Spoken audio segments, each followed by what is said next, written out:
range is open. Let's do a little shooting.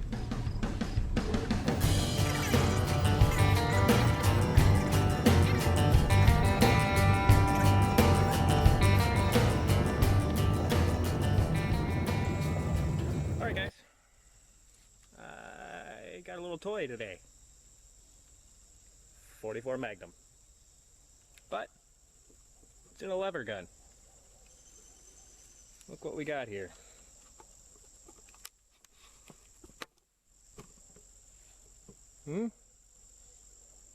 That's a piece of work right there, isn't it? Marlin, model 1894 in 44 Magnum, scoped. I have had this thing since 1994. It got bought for me as a gift by my parents. It's a beauty. Wood and steel. Can't argue with that. Shoots great. I use it for deer hunting now. It's got probably got 3,000 or 4,000 rounds through it. That's about it. I did a little bit of polish work to the action. That was about it. Really cheap Bushmill Sport View. Just wood and steel. What do you say we shoot it a little bit? Alright. My own cast bullets. 240 grain. It's a round nose. 44 Magnum. Load a few of them in here. See what we can come up with. Real simple. They load like all guns do. Like all most lever actions do anyways. A lot of them. Most of them have this, I think, if not all of them have that. Got your side gate. This one holds 44 Magnum and it can shoot 44 specials, although I don't think that I ever have. Just never had a reason to. It is a 10+1, but that is kind of depending on if you have a longer bullet or not. If you have a long bullet longer than this, you might get 9 in one in there.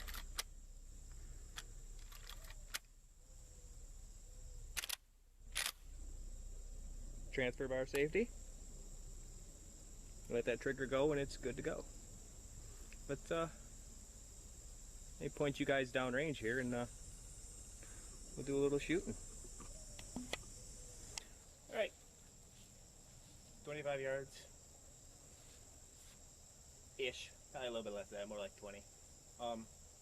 We're not allowed to shoot steel, so I thought balloons would be better than just shooting paper. At least it's something to see anyways here. So I haven't shot this thing in a long time, so I just fired off a couple 6 rounds before we got started to figure out what was going on. So Marlin, let's give it a try.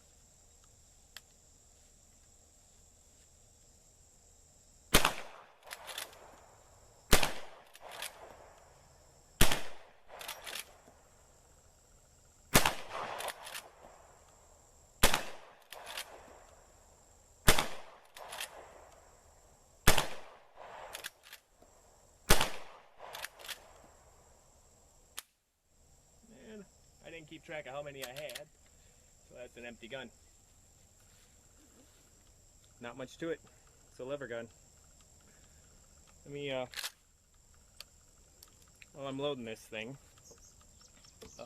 tell you a little something here. Marlin had a problem starting in 2008, I believe is what it was. What had happened was they gotten bought out by Remington, who I believe was part of the Freedom Arms group. But they moved their factory in 2009 from New Haven, Connecticut to, I believe it was North Haven, Connecticut, to this Illen, New York. And from what I've read,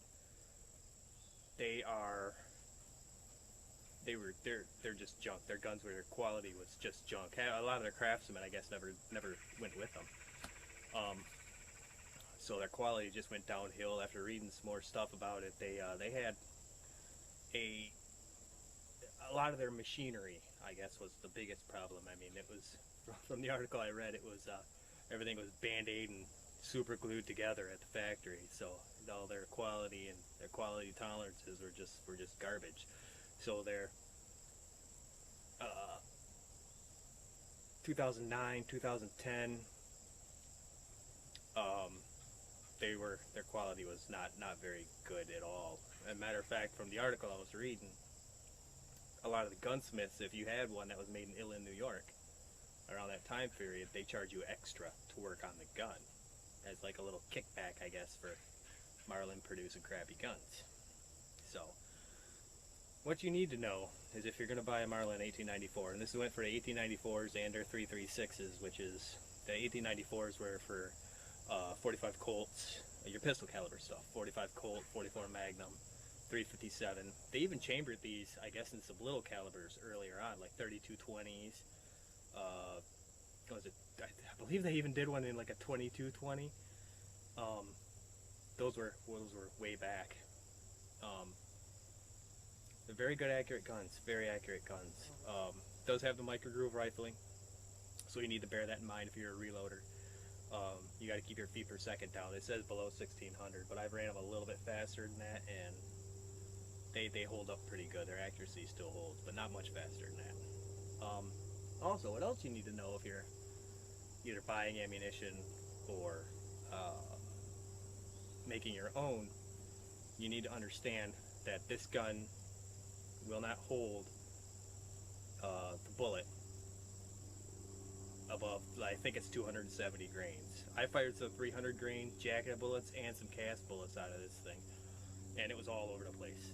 I mean, it was hitting a piece of paper, oddly enough, at 100 yards, but there were all sorts of sideways of velocities were varying anywhere from 30 feet per second up to like 300 or 400 feet per second, and that was like 10 feet from the muzzle. I did that myself and checked it, and they were all over the place. They were keyholing. Just don't shoot anything, I would say, above 270 grains. You don't really need to anyways. This is a 44 Magnum out of a rifle. Yeah, so I mean, it's all you need to know, man. It's just a Marlin. They go set up a couple of more balloons here and we'll shoot it a little bit more, maybe a different angle.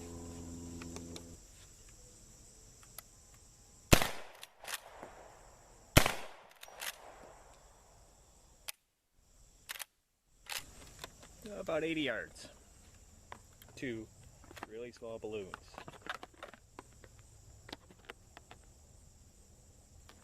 Right at 80.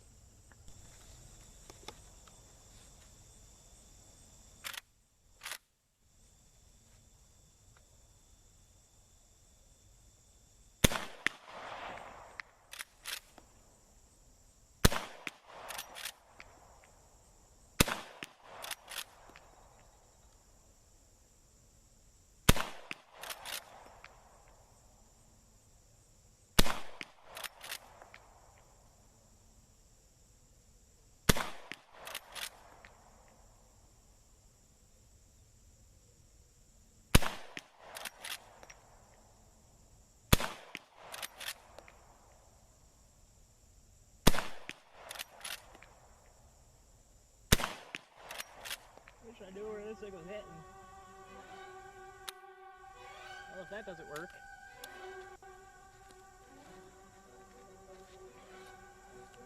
That doesn't work. Well, you just go after it with a 10mm.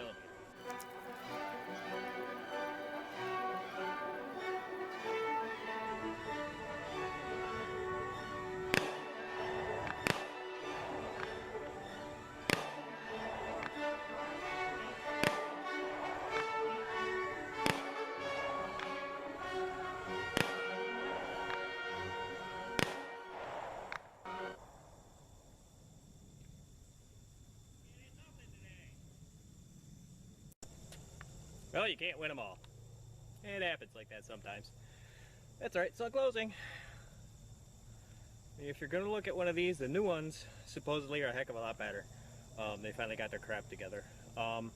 Stay away from the ones that are made in Illinois, New York. Stay away from them or check them over real well. The older ones are good.